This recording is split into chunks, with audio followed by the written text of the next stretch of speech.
now focusing on the influence of religion and ethnicity on voting patterns in Nigeria. For that discussion, we're joined via Skype by Manji Cheto, Vice President Teneo, and she's just said she is joining us via Skype. Teneo Intelligence. Manji, I think this one is a sensitive one, but let's be blunt and talk about it. Does religion still matter in Nigeria? I mean, I suppose, it's important to look at the fact that Nigerian voters, there's a broad spectrum of Nigerian voters. Of course, the bulk of the voters are, incredibly kind of voters that sit below the poverty line. Their education levels are not quite as high. So yeah, I think for some of those voters, religion is sufficient enough to actually decide where they vote. But there are also Nigerian voters that are far more sophisticated. They understand that voting needs to be done based on issues. So I think it's different across different spectrum of voters. But to your broader point, what about ethnicity? Yes. Sorry, the ethnicity. What about question. ethnicity? I think it's, again, with ethnicity, it's far more complex, because what we've actually seen in this elections, particularly for the opposition APC party, is effectively two groups, an alliance between a largely northern-based and Hausa Fulani group and the southwest, largely Yorubas, but, there's an alliance there. So I think it's not, again, ethnicity does matter, but not to the extent that people think. It's far more complex than that. At the end of the day, what kind of keeps Nigeria together is access to economic resources and access to political power. And I think people, voters and politicians tend to be far less focused on these issues as long as they have access to the economic powers and the economic resources and the political resources that they are after. Right, Manji, Wale here from Lagos. When you look at the political history of Nigeria, clearly ethnicity, religion has been a big issue. It's something that clearly is part of the process when you're looking to pick a candidate or a running mate, for instance. Now, your take about the impact of education, how education can change this dynamic in Nigeria, because in my mind, I think that is really what can change things going forward. No, absolutely. Again, unfortunately, I think this is going to take it's going to be a generational change for this to happen. Again, if you think, let's put this into context. Nigeria is really only about 15 years into its democracy.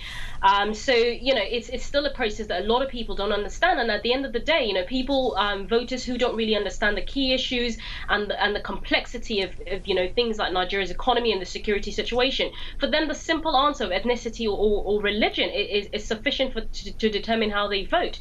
But again, I need to emphasize, I think it's far more complex than that. And I think, it's important for kind of people like us that comment on these issues to show that there's a bit more spectrum on this issue.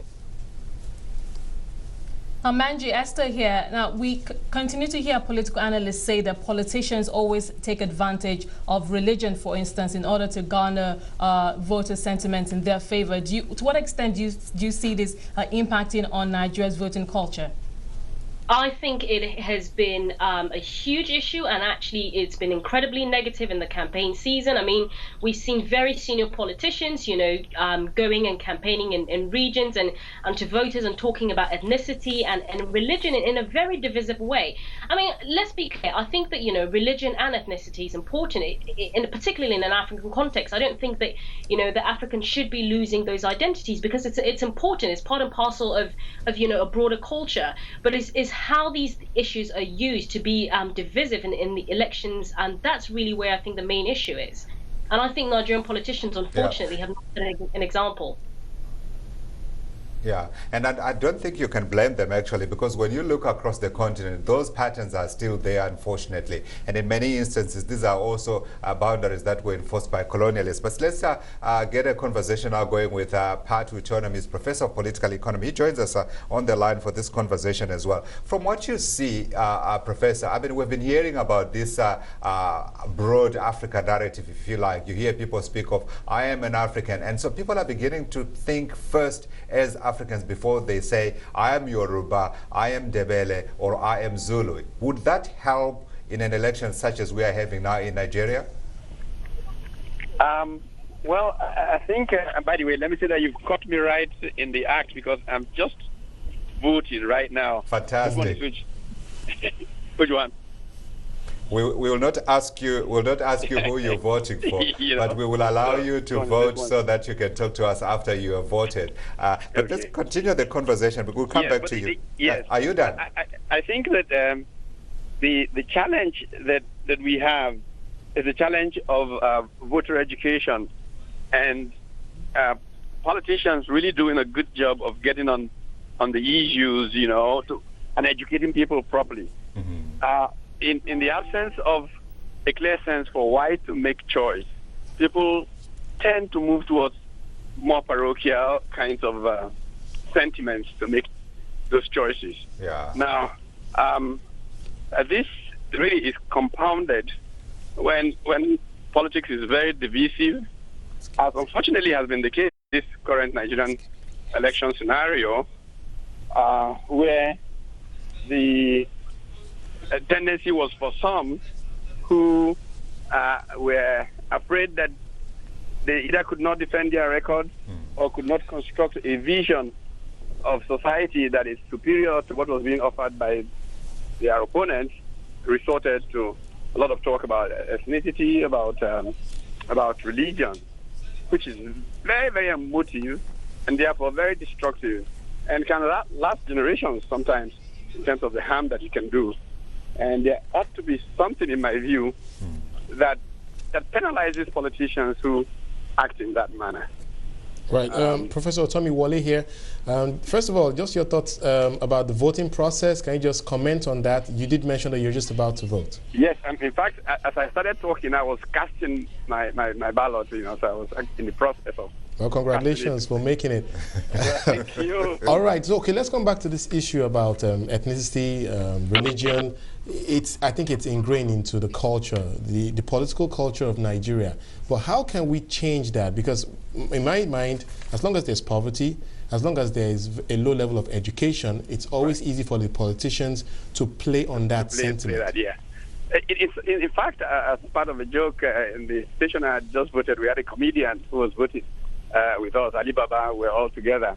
And one of the jokes that was going down was that politicians actually have a vested interest in keeping people poor and uneducated. Because the poorer they are, the more uneducated they are, the easier it is to manipulate them, give them some bag of rice, and some. So there needs to be a movement, a revolution by people who understand what the democratic ethos really are, so that people understand that they're voting their best welfare interest, literally, when they go to the polls. It would take massive voter education. I actually once challenged the INEC chairman on that, and he agreed with me completely that they could have done more. Yeah. I raised the example of South Korea. In South Korean politics earlier was more or less like this, until the Electoral Commission put pressure on the system for debate at every level, Market Square, places like that. Yeah. And that enlightenment changed the kind of people who try to enter politics. And I think that we must do that here. Absolutely. I couldn't agree with you more. We have been unable to get any kind of debate going, indeed, and what we have had are peaceful conversations taking place in different parts of the country. Professor Pat Utomi, he is a political economy analyst joining us on the line.